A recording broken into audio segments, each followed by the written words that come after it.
The Arizona podcast is brought to you by Triumph Protective Coatings. They specialize in concrete polish, epoxy flooring systems, micro top floors and walls, and self-leveling underlays. They service all of California, and they are an awesome company. They speak Spanish, and they do amazing work. Check them out at Triumph_coatings on Instagram. And if you use the promo code ArrowsUp, you get 10% off. So check them out.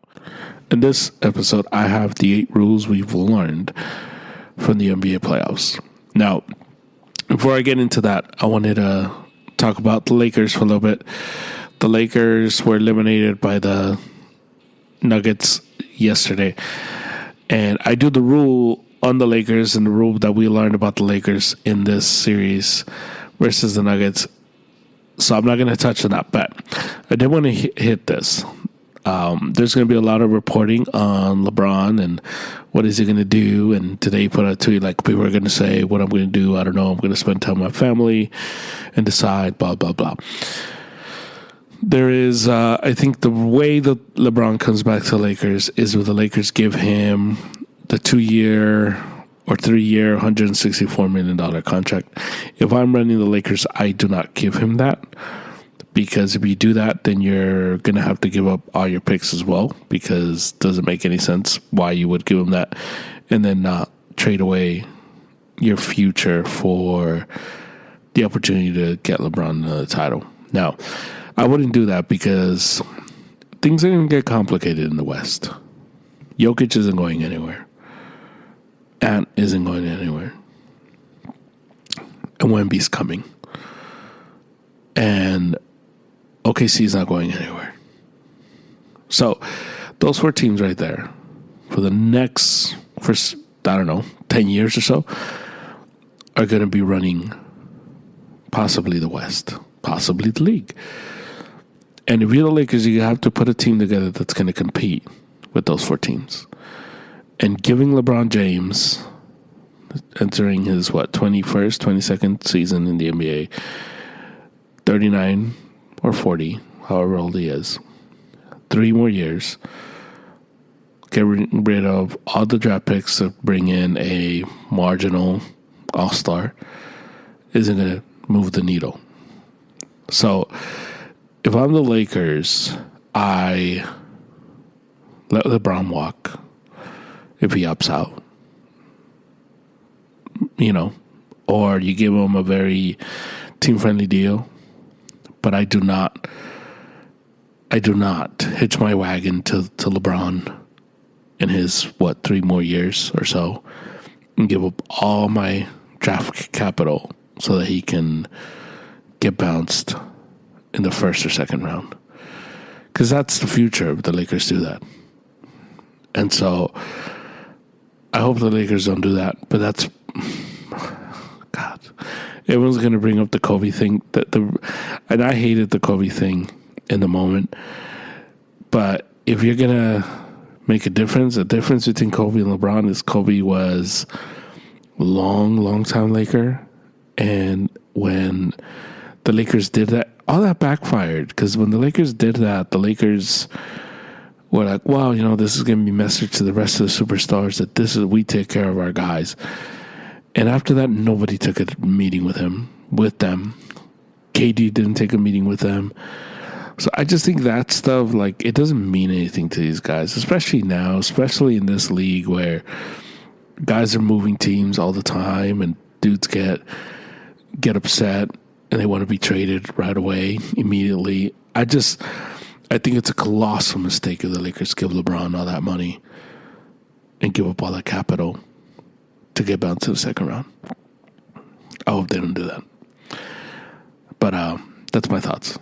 I'm with the Lakers. If I'm the Lakers, I build around AD. You got 3-4 more years of good AD. You build around him. Draft smart. If I'm the Lakers, I would I know everyone's going to fire Darvin Ham, and I'm certainly not a Darvin Ham guy. The problem is, who are you bringing in? Like, what coach are you bringing in here that's going to make the difference? And that's where, as much as I want Darvin Ham out, I'm just like, okay, but who are we bringing in here that's going to make a difference? Coach Bud? Maybe? I don't know. You know, like, who's the guy that's coming here that's going to fix it? So, I don't know. I don't know what the Lakers do there. But if I'm the Lakers, I fire Rob Pelinka. And I make a call. And Bob Myers, who used to run the Warriors, was the architect behind all those Warriors teams. He works for ESPN right now. And I tell him, Bob, come back to LA. What's your prize, man? What's your prize? Come run the Lakers. Or you FedEx Sam Presti of the Oklahoma City Thunder a blank check. You say, hey, fill it out, man. Come to LA. Run the Lakers. That's what I do on the Lakers. I bring in Bob Myers, so I bring in Sam Presti, and I let them run the team, and I get the hell out of their way, and I say, okay, you know, it's going to take time, but I trust you. Guide us. Lead us. Get us back to contention. That's what I do on the Lakers. But if you want to do this whole thing with LeBron and, you know, this, that, and the other, I would, if I'm the Lakers. Why don't you go all old? Why the hell not? Offer Phoenix some picks and say, hey, give us Durant, LeBron, AD. Let's go. That's what I do on the Lakers. If you want to keep LeBron. Because why not? Might as well go old. You're not going to win the title with that team anyway. But at least you have the stars. You're like, you know, this ownership clearly likes to have the super duper stars. And you just say, hey, this is our big three. Durant, LeBron, AD. This is what we're going to do. But my real option, what I would do if I was like running the Lakers, if I owned the Lakers, I would bring in Bob Myers or Sam Presti. Here's the pod.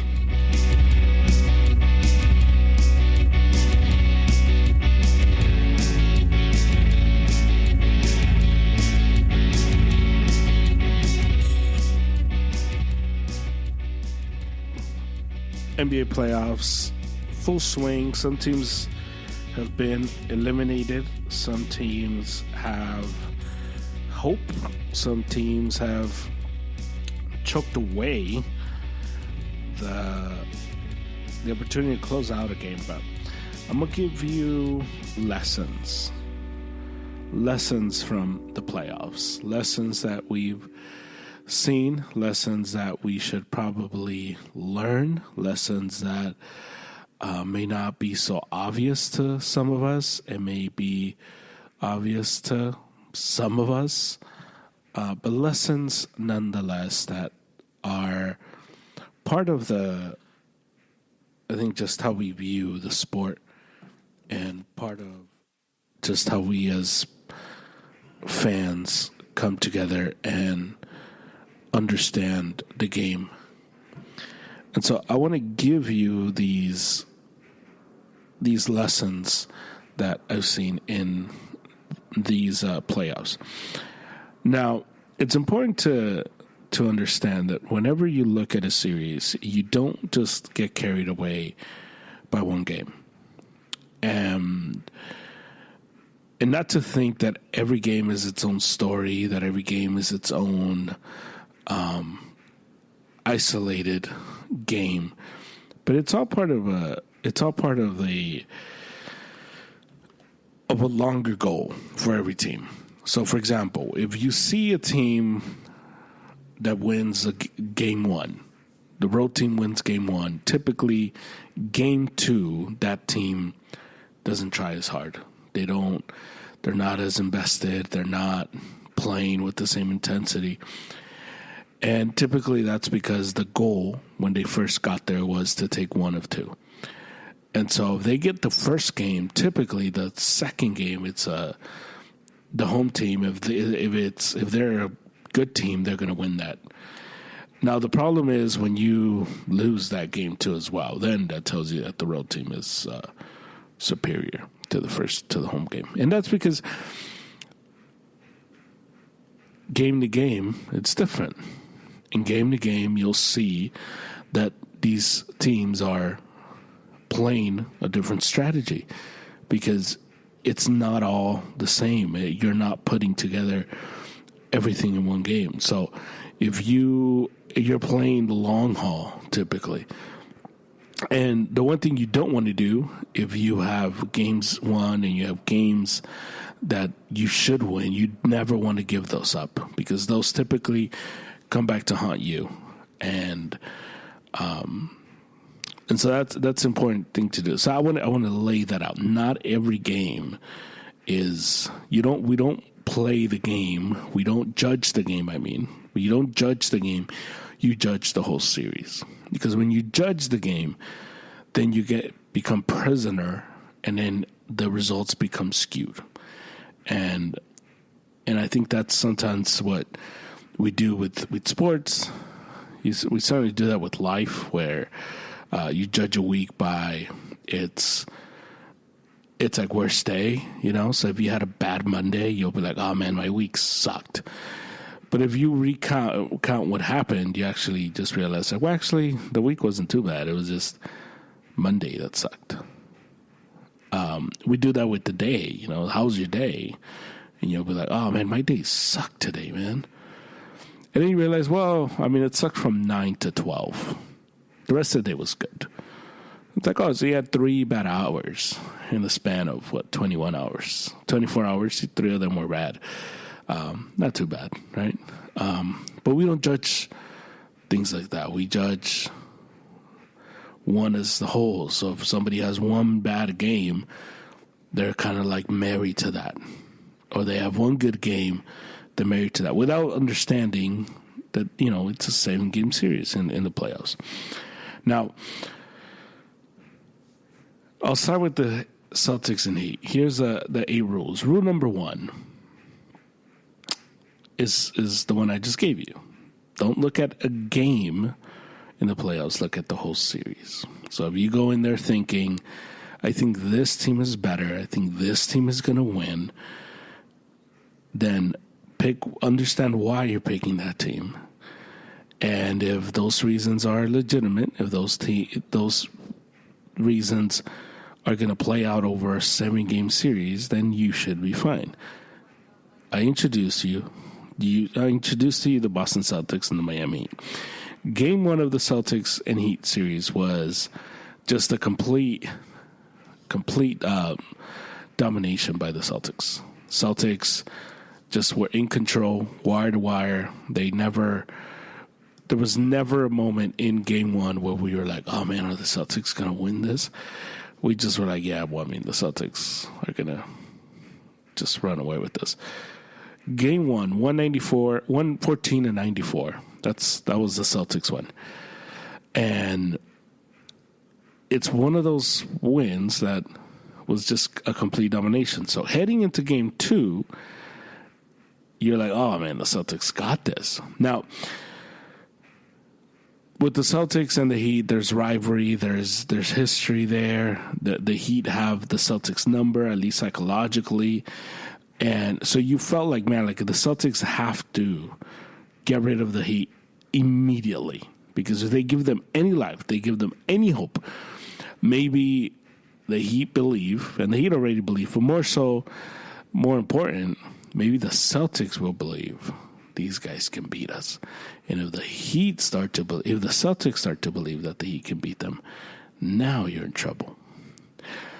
So Game 2, the Heat come out and they win by 10.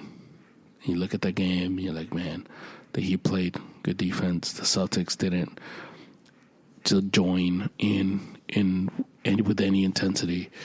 The Celtics just allowed Kevin Herter to pretty much, not Kevin Herter, sorry, Tyler Hero to confuse the white guys. Tyler Hero to pretty much become like Steve Nash, just playmaking, assisting, the whole thing. And they didn't pressure, they didn't do anything. They let Duncan Robinson dribble the ball up the court. Like, you have to just full court press these guys. Like, these guys are not point guards. These guys are not dudes that are comfortable dribbling the ball like that. But the Heat won. They won by 10. And the narrative was, oh, man, here come the Heat culture. And in the videos I did, I was like, well, let's pump the brakes a little bit. Let's chill. Let's relax. Because what the Heat did, I don't know if they can replicate that. They set the record for most threes in their franchise history. So they shot lights out in game 2, and they won by 10. So let's pump these brakes. Game 3, Celtics win 104-84. Domination, start to finish. Heat were never close. Game 4, 102-88. The Heat just had no chance in that game. The Celtics were better. So we have seen over the course of this series, and tomorrow's game 5, over the course of this series, how the Celtics are the better team. It's played out. The reasons why they're better has shown out. They're more athletic. They have more scoring. Their defense is better. And Miami's down 2 dudes, and Terry Rozier and Jimmy Butler. And even though the lesson can be, okay, yeah, but the Heat look good in one game. Okay, but don't look at the game. Look at the whole series. So that's lesson number 1. Don't look at one game. Look at the whole series. Lesson number 2. Oklahoma City versus the Pelicans. OKC swept the Pelicans yesterday. And the lesson here is this. We got an awesome game 1 from the Pelicans and Thunder. It was probably the best game of the first weekend of basketball. The weekend was like a dud of basketball games, and then we got this one. And you're like, okay, the playoffs have started. And we were all like, oh, man, we're in for a good series. Maybe Zion can come back. And, all of a sudden, this is sneaky the best series of the first round. And it just turned out that the Thunder were young. They were the youngest team. They're the youngest team in the NBA. They played like young players, jitters, the whole thing. And it was the worst game of the series. And they came back and they won the rest of the games. Game 1 was the closest the Thunder were going to get to losing to the Pelicans. And after that game, so game 1, 94-92. Game 2, 124-92. Game 3, Thunder 106, Pelicans 85. And game 4, Thunder 97, Pelicans 89. The Pelicans didn't score 50 points, at least 50 points, in none of the halves that they played. They played 4 games. At no point did they get 50 points in 2 quarters. And think about how hard that is to not do that in a league where everyone's getting to like 60 points at halftime. Nobody got to 50 points in the Pelicans. Well, they didn't. I mean, obviously not nobody. Obviously not individually. That's not what I'm talking about. But that's the lesson we learned is don't be a prisoner to game 1. Don't be the prisoner to that.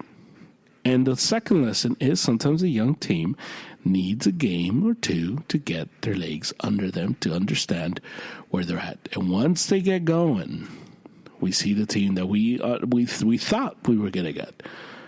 And that's what we saw from this series.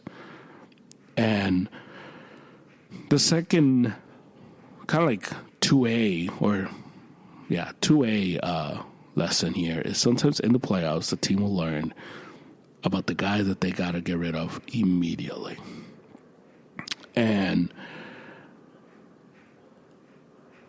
the player for this series is Brandon Ingram. Brandon Ingram, I will be shocked if he is with the Pelicans at the start of next season, because he was so bad in this series that there is no way that they can bring him back. No way. And all the confidence, all the good thoughts that we had about Brandon Ingram completely went out the window in this series, as he was awful. Awful. And lesson number 3, the point of no return. Now, Milwaukee won today. They did. 3-2. Game 6. Maybe. Milwaukee plays. Not Milwaukee. Dame plays. Maybe. But Giannis got hurt April 8th. Heading into April 7th. Back up a little bit. April 7th. Me. I'm going to start with, I'm going to say me. I don't want to speak for anybody. I believed that the only team that can stop the Celtics from getting to the NBA Finals in the East was the Milwaukee Bucks because of Giannis.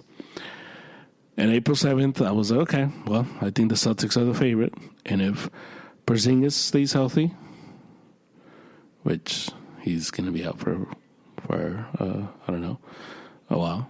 But Porzingis stays healthy. The only team that can stop the Celtics from getting to the finals is the Milwaukee Bucks because of Giannis. That's how much I think of that guy. April 8th, he gets hurts his calf. And I told you on this podcast that it looked very similar to the Kevin Durant thing when he was in playoffs, hurts his calf. And I was like, oh, interesting. And he was out. They brought him back for the finals, tears his Achilles. And then it was like, oh, crap, he tore his Achilles. And that's what it felt like. And it was like, wow, should the Milwaukee bring him back? Should they rush him back? And you're like, no, they shouldn't.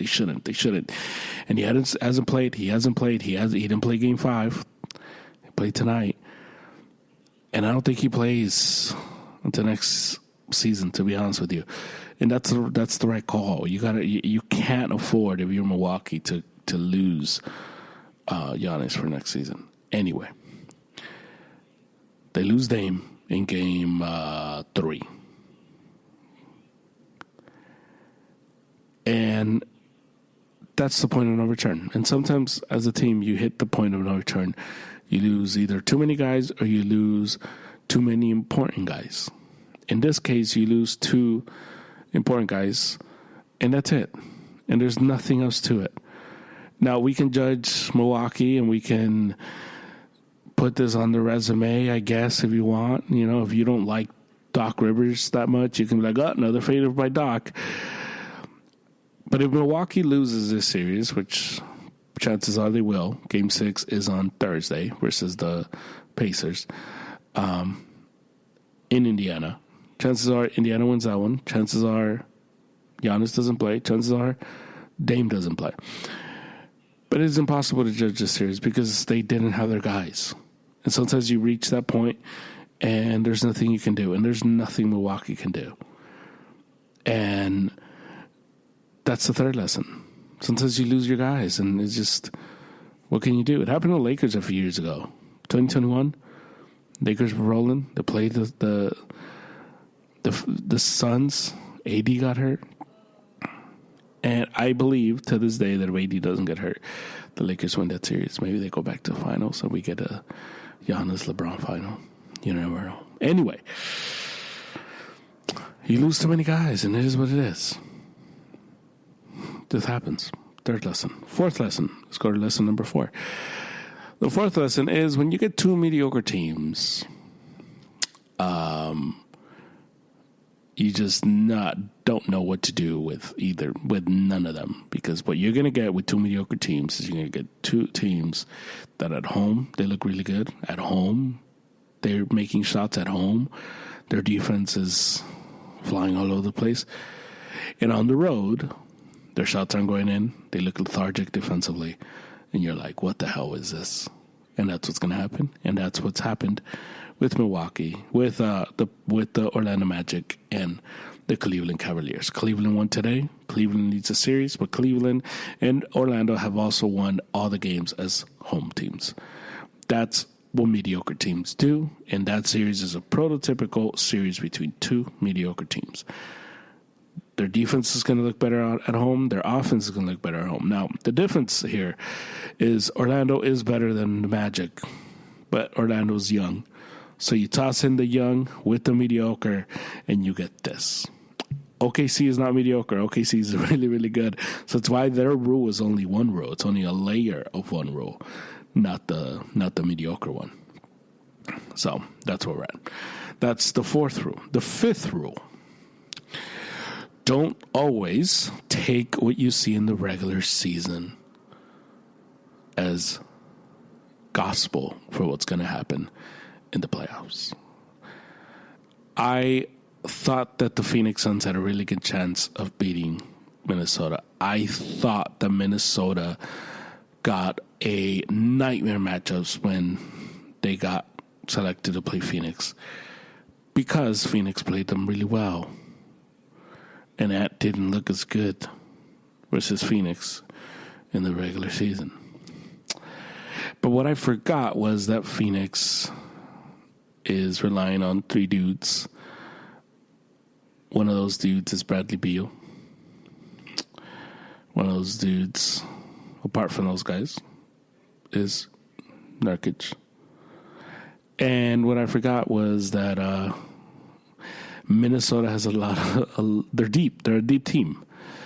And whatever happened in the regular season, whatever mishaps, whatever nightmare matchups we saw in the regular season didn't matter one bit, as Minnesota swept the Phoenix Suns. And sometimes that happens. Sometimes a team will play a team in the regular season, and you'll say, man, they were 3-1. They were 4-0. They, whatever. They were 2-1 against that team. Man, they killed that team when they play in the regular season.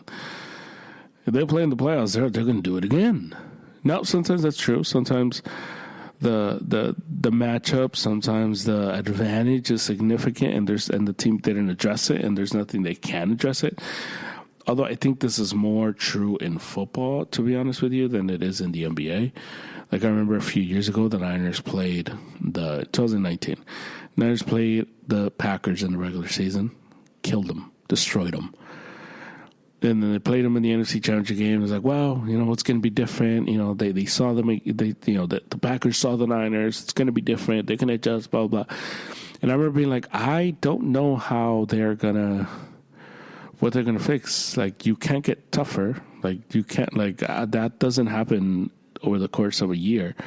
In terms of your personnel, it was a personnel problem, and Raheem Mostert ran wild all over the Packers in that game because the Niners were more physical, and the Packers weren't physical enough against the 49ers that year.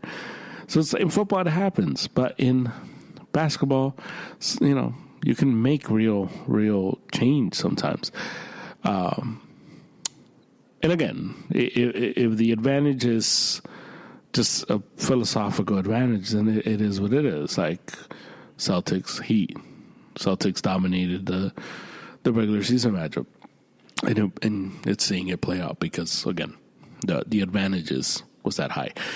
Now, with Minnesota Phoenix, those advantages were not that ridiculous that made you think, oh, man, they have no shot. You just were like, well, they're going to have to be different. And they have been different. Gobert has been better, and Ant has risen a level. So it's been significantly different. And Cat hasn't done anything stupid. So it's been different. The sixth rule. Knicks and Sixers have taught us this. You will not go as far. You will only go as far. You will only go as far as your best player takes you.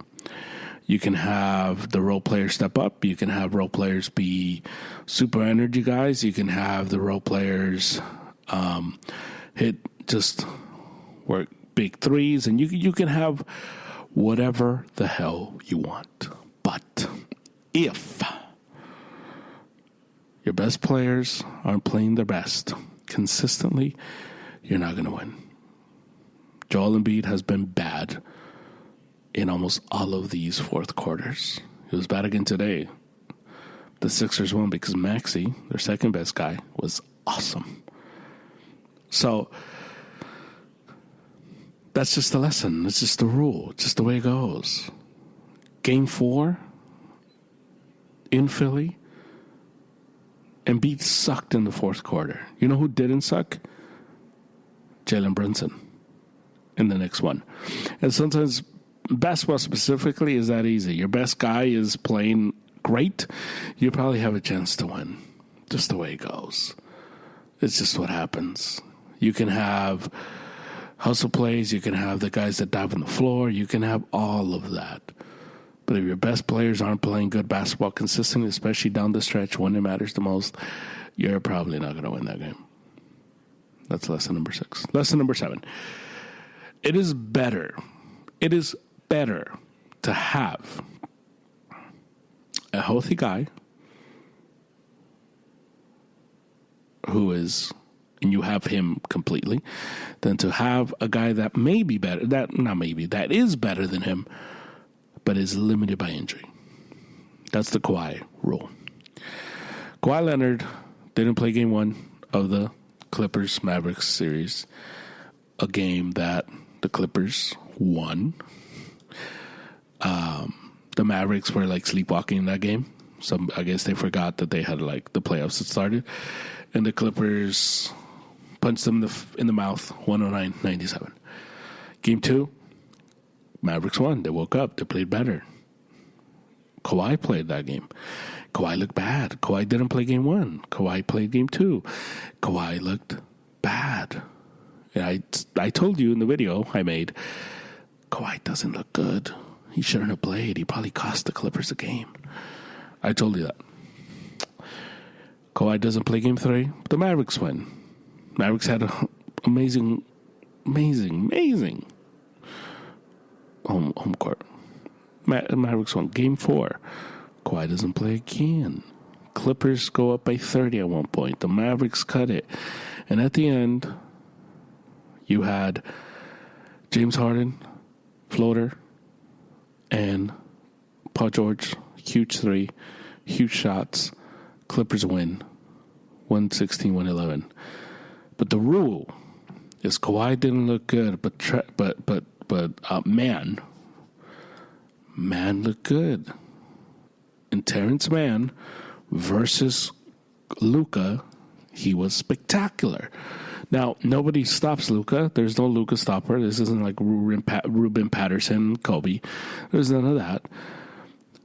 But Terrence Mann guards Luka as good as anybody can guard Luka. And it is much better to have Terrence Mann out there who is healthy than to have a limited, hobbled, physically hobbled and limited Kawhi Leonard, who is physically hobbled, physically hurt, but mentally says, I am Kawhi Leonard. It is better to have a healthy Terrence Mann out there than to have a hobbled and hurt, possibly injured Kawhi Leonard. That's lesson number 7. And the final lesson. My beloved Lakers taught us this over 2 years versus the Nuggets. I'll give you, the Lakers led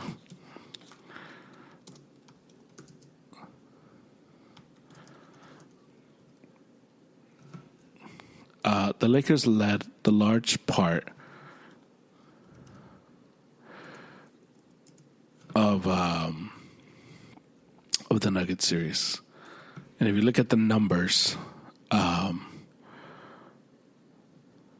it is almost like impossible.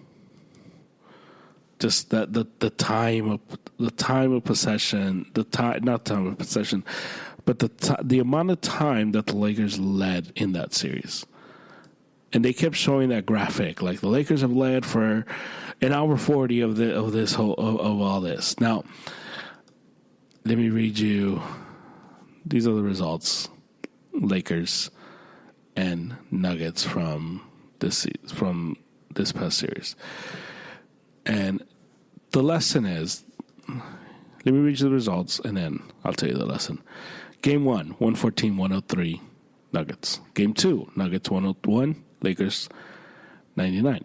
Game 3, Nuggets 112, Lakers 105. Game 4, Lakers 119, Nuggets 108. Game 5, Nuggets 108, Lakers 106. And you can look at those results and you can say, man, the Lakers were right there. The Lakers almost beat them. The Lakers just, play here, play there. Man, they could have had that game. I'll read you the results from the last series. Last year, Western Conference Finals. Game 1, Nuggets 132, Lakers 126. Game 2, Nuggets 108, Lakers 103. Game 3, Nuggets 119, Lakers 108. Game 4, Nuggets 113, Lakers 111. Now, you can look at those numbers, you can look at the scores and say it was close, shot here and there. Murray hit 2 game winners, one at the buzzer.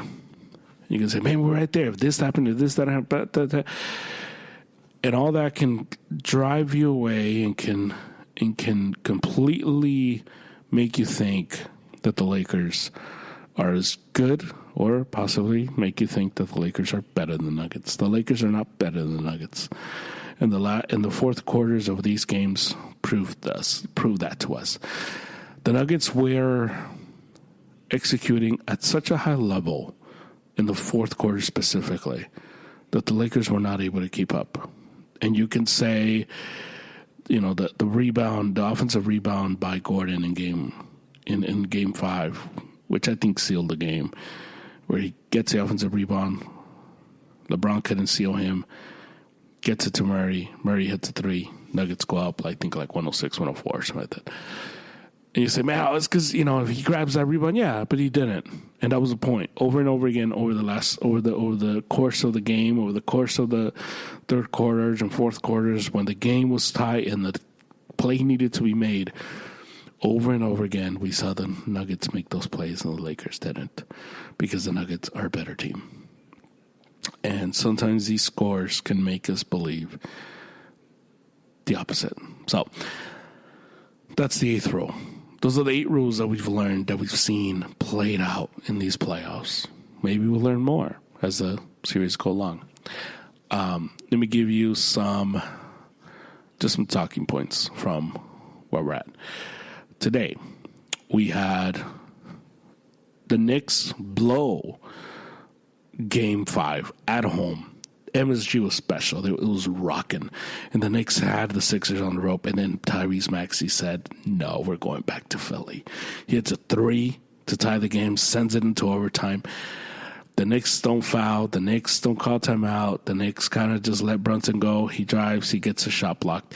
In overtime, Tyrese Maxey again takes over, and the Sixers force Game 6. Imagine this goes 7. Imagine the Sixers win this. Can you imagine that?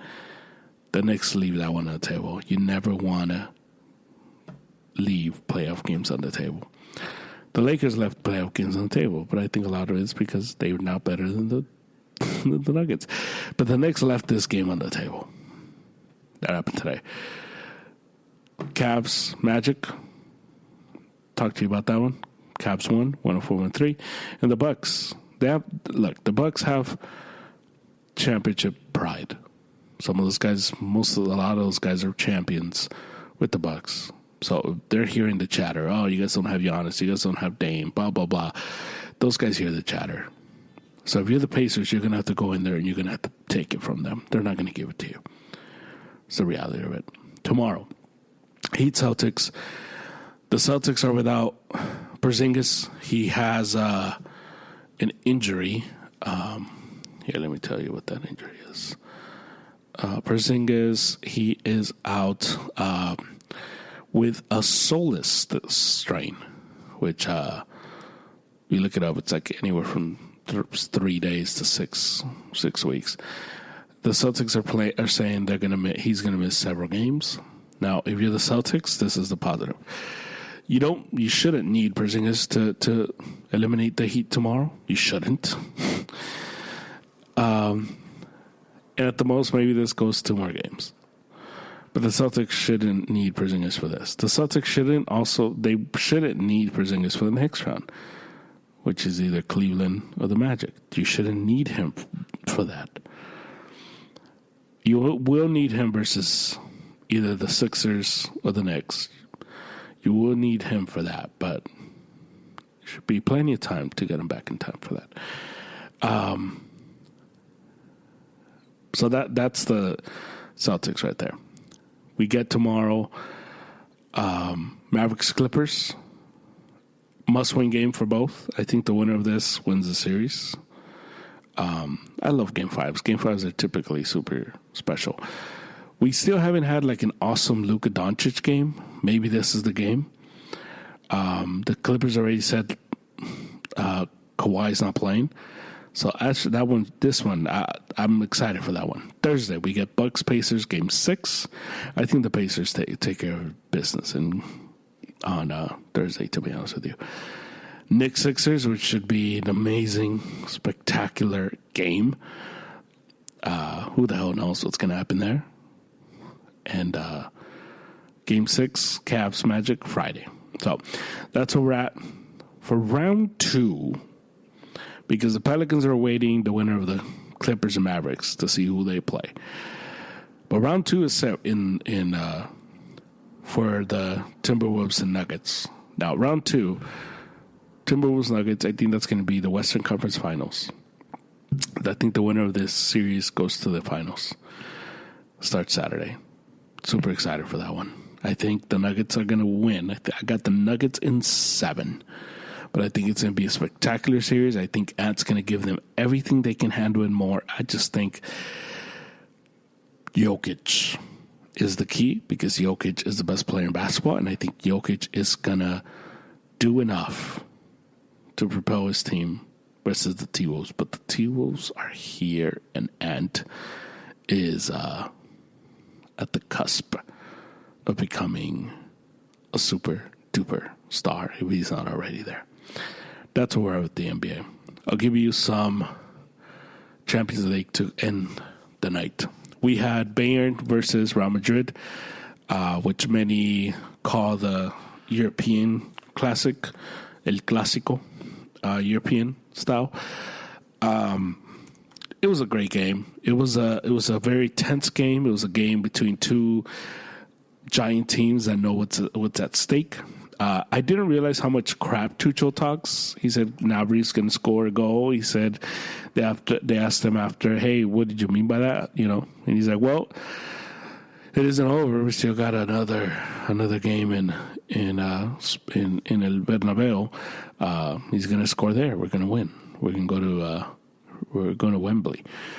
Leroy Sané in the beginning was super rusty. And then in the second half, he just let off an amazing, spectacular goal. And Vinny got a pass by Toni Kroos that I still can't get over. It was a beautiful pass.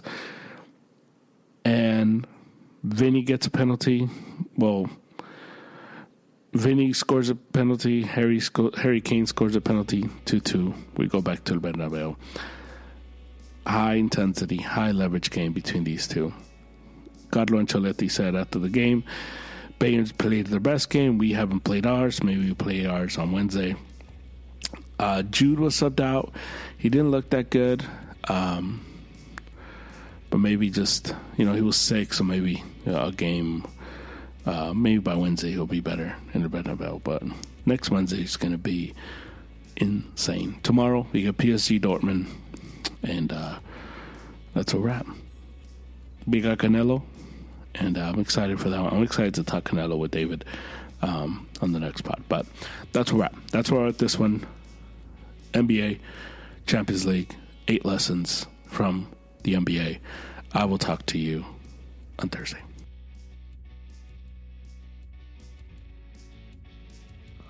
That's the pod. We are brought to you by, as always, Triumph Protective Coatings. They specialize in concrete polish, epoxy flooring systems, micro top floors and walls, and self-leveling underlays. They service California, and they speak Spanish. You can follow them. Triumph_coatings on Instagram. And you get a 10% off if you use the promo code ArrowsUp. You can also reach them on Gmail, triumphprotectivecoatings@gmail.com. That's the pod. Thank you to Angel. Thank you to Triumph.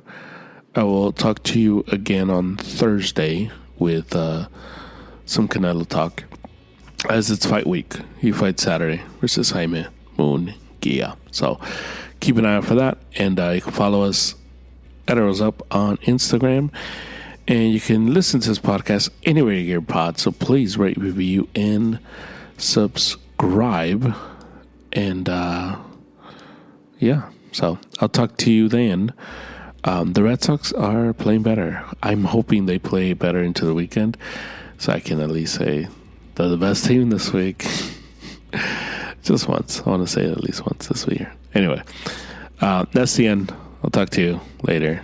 Let's go. No more Let's Go Lakers. Lakers are out. Let's go Sox. Hala Madrid.